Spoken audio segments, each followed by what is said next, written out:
Okay, I am very excited to bring to you the best kindergarten curriculum of 2022. I have bought everything secular and Christian this year. I have bought things off of Amazon and full curriculums and unit studies and anything you can think of, all the big names, lots of little names, even Tinkergarten, Star Wars, or Tinkeractive, Star Wars, all those things I bought.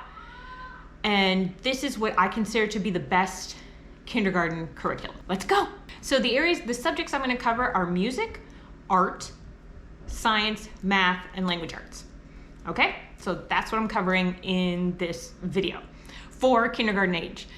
Now that doesn't necessarily mean that you're going to do it at the kindergarten age, because some of the stuff I did a bit earlier, some of the stuff I waited a bit later to do. So it just depends on you and depends on your children.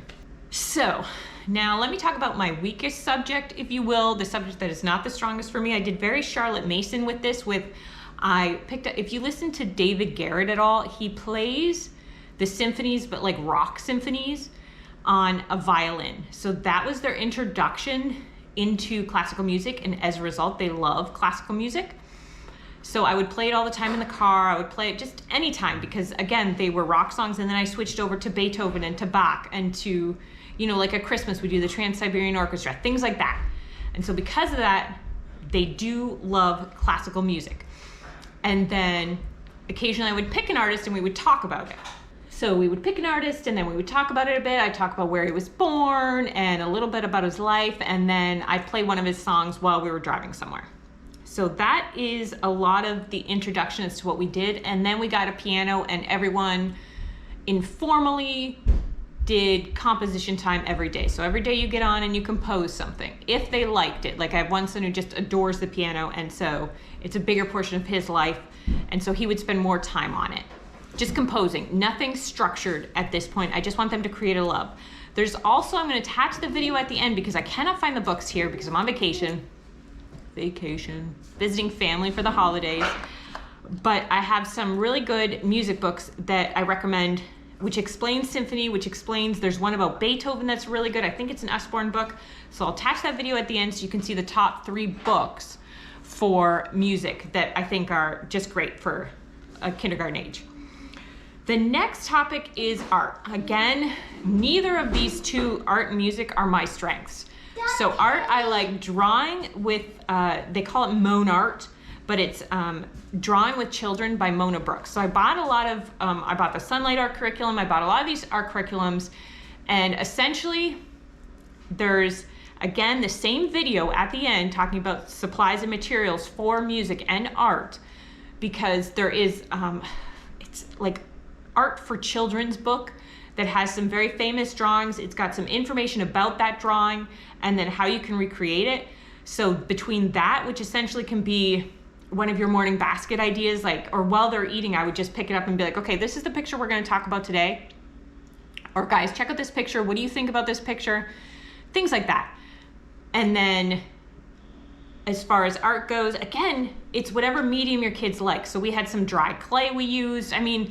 This is not my strength. So I just want to see and stimulate interest and see what interests them. I want them to have passions, self-directed passions, okay? So this doesn't necessarily, it's like very Charlotte Mason. It doesn't necessarily have to be directed, right? It's so whatever they love. So we try a few different mediums and I see what the kids love, and then I start to introduce, which can be done as little as 3 years old, is the Mona Brooks book, Drawing with Children.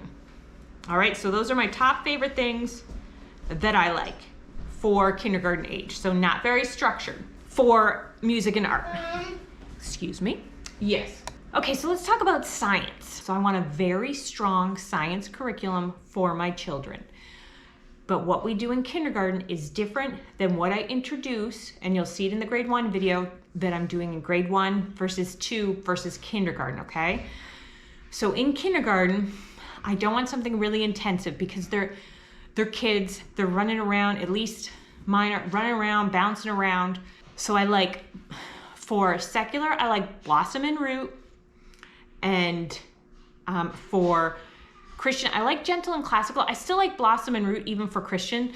What I'm showing you on the screen is their space, their kindergarten space version. They also have a nature version about tracking animals and looking at, you know, tracks that you see outside and things like that. And I think that it's a gentler version. It's a less intense version than Gentle and Classical. So that's what I like for kindergarten. I also think you could even get away with not doing a kindergarten science curriculum at all if you wanted. But the Blossom and Root is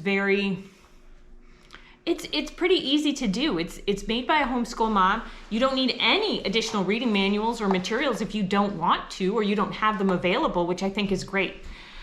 Now, again, for science, I bought every science curriculum there were. I bought individual science curriculums, I bought older ones, I bought newer ones, I bought it all. But for kindergarten, it's completely different than what I've decided to do in grade 1 and 2. 1 and 2 are around there depending on the child age when they're ready. So that's just so the grade level is just an estimate to me, if you will. So other things that I like for science, so if you didn't want to do a curriculum, you could just do, okay, let's talk about the hypothesis, which is what do we think will happen? So you can get the Ada Twist Scientist book where she asks a bunch of questions, and then you set up different things that you do, whether it's the Marvel race, whether it's the snap circuits, whatever, anything. And then talk about, okay, what do you think will happen? And what did happen? And recording your answers either in drawing or writing. Books I think are really good is the Usborne Science Beginners is an amazing deal. It's $35. It covers a variety of topics. If you didn't know, science is about 5 areas of science. I can't name them all for you now, but it's like geology. I don't know, there's 5 areas. And I wanted them all covered and all discussed, not necessarily in kindergarten, but in older levels. So that's why I start in grade 1 and 2. So for this level, we got the Magic School Bus series. I think is the best of the year as well. I mean, I get it. They didn't come out in this year, but these are still what I think are the best of the best. There's also individual books, like there's some DK Science ones that are really good and things like that. But for price and for information, I like the Magic School Bus series, the older cartoon series you can get from the library. The newer one's all right, but the older one seems to be more well-loved in our house. The DVDs you can get from the library. And then you can read through the Magic School Bus series, and you don't have to read all the information on there. You just read the story, but as they get older, you can add in more information. So they're good for quite a few years as far as stories go, and they cover hurricanes, storms, they cover all different topics. I'm sure you know. And you can get them all at the library as well. So those I think deserve an award. The Usborne Science, because $35 covers so many different areas. Even up to age 8, you can glean some information from them. And then I would do the snap circuits. These snap circuits you can take a look at. That's my 4-year-old on the screen, if that's the video I did find, playing with them. You don't need to know about science or electricity in order to do them. Do not let that intimidate you. And it's just a fun way to problem solve. Like you build it, and then if it's not working, okay, did we put this upside down? Put this upside down, because you follow the pictures. Very simple. You teach them, all right, and then once they know the basics, they can pretty much do anything they want. It's got noise, alarms, lights, sounds, all this different flashy stuff. So, and I would say the best free science curriculum there's an architectural curriculum that goes from kindergarten to grade 5. It's free. I'll attach the video at the end. That way you can get a whole look into it. It's very cool, and that falls under science as well. All right, so kindergarten, next area is math. Take a look at the Math with Confidence. I'm gonna show you one of the lessons on the screen, which is the pairs. So you're talking about pairs with your kids. So this curriculum, and I've tried them all. I swear to you, I've tried them all. I found Math Mammoth to be the winner, and then I switched them off the Math Mammoth back to Math with Confidence because I liked it so much. So because I liked Math with Confidence so much, because it really is, it's like Right Start Math, but less aggressive, right? Because instead of, 30 minutes with your child, it's like 10, 15 minutes of bonding time with your kids where you're teaching them what a pair is, a pair of glasses, a pair of eyes, a pair of pants, because there's 2, and talking about things like that. And then when you get into learning about 5 cents and pennies, you're setting up, a store. And it's short activities, but it's with the stuff you have in your house. And I really think the woman did a great job on doing that. People who create especially, now I'm not saying she's a homeschool mom, I'm just saying in general, the curriculums I found that are not made by a big company but are made by people who saw a need and created it, that's most of the winners that we have here. And that's most of the curriculums I ended up using, even though I bought big box curriculums for several $100s that were completely overpriced and not worth it. Now, if you want, back to science, I forgot to mention, if you want more experiments, if you want to do more experiments, you have a kid that's good with experiments, I bought experiment heavy curriculums, and it was so much busy work. And I loathe busy work because I want them to have their self-directed interests, and they're not little robots. Sometimes I wish they were, that they would sit down and be like, okay, let's do this and let's do this and let's do this. It's not gonna happen.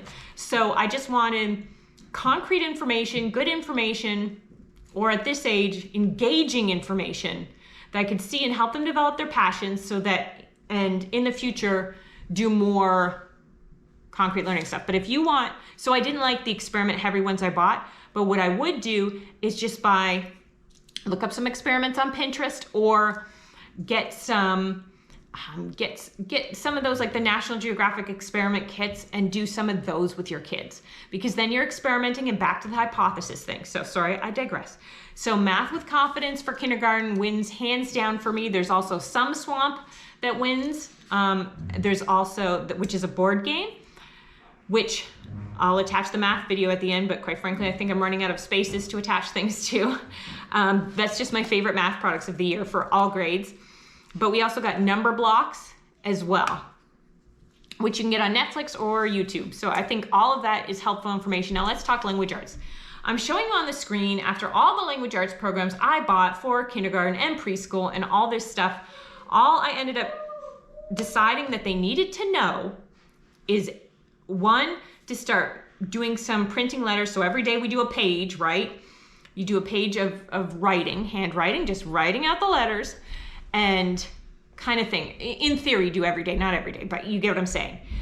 And then that was just free stuff I got off the internet. Even after all the stuff I bought, and I bought tons of language arts curriculums from tons of places, this is what I decided they needed to learn in order to start next year with the all about reading. That's the curriculum I'm going to go with, even after the good and the beautiful language arts, even after all these things. I like to keep it simple. I like to keep it to the point.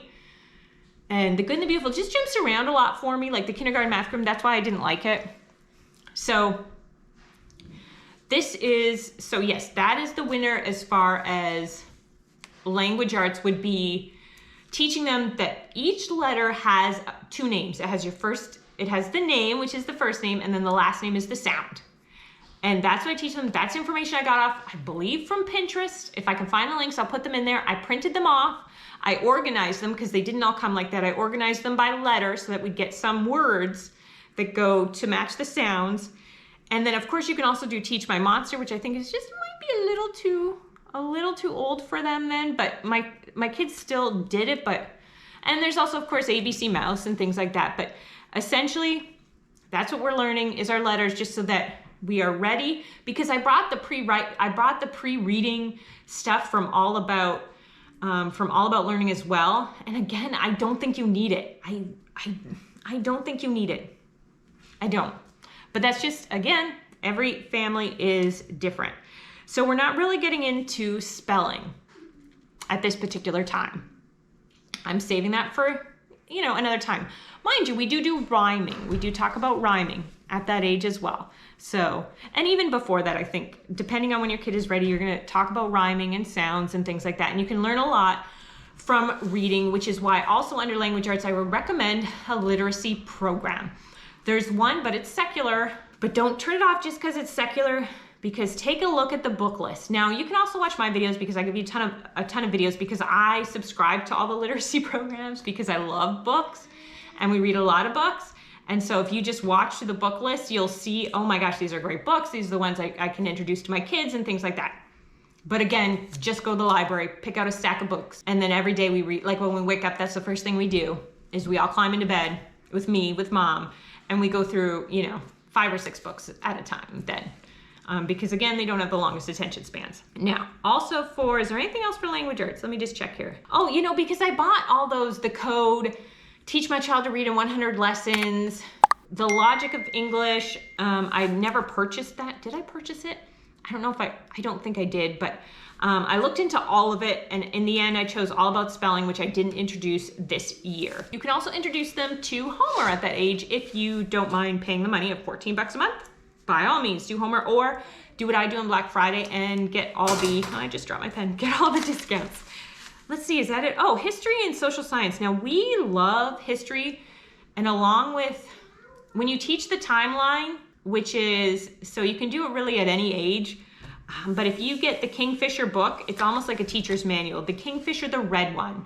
The Kingfisher history book, the red version, which is an older version, you can just open it and it does the timelines of the world. And so you'd be like, okay, this week we're talking about Ice Age, or if you want to skip Ice Age, this week we're talking about, you know, Egypt, and then go to the library, and then just a minute, I'm almost done, and then I will be able to help you. And then you can get all the books on Egypt and things like that, because through that study, they're going to learn about geography, they're going to learn about religion, they're going to learn about just reading, they're going to learn about social studies and social science and things like that. So that is for history and social science at that age. That's kind of what I teach. But some people teach, oh, in our city, in our community at that age. I mean, that's fine. And then go to the state level and things. That's fine as well. I just don't do that. I'll do like a unit on the states when they get a bit older and things like that. So there you go. I think I mentioned, oh yeah, one last thing that I recommend.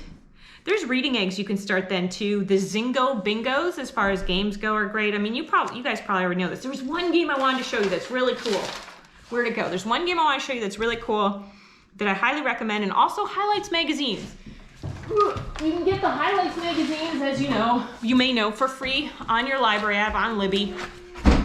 But this game is super cool. This game it's Found It. So you could do it with little kids. It's kind of like, I don't know, like not a lost and found game, a treasure hunt. So find something that smells good. So you pull up a card. Find something that's square shaped. Find something that begins with P. Find something you use outdoors. Find something you eat with. And then they can go and grab it, and then it has a question regarding that. So it's called Found It, and I think it's just a very cool game that you can play with your kids on a rainy day, on a snowy day, and also gets them talking and critical thinking and things like that. So I think it's very cool. I'll show you a picture of it.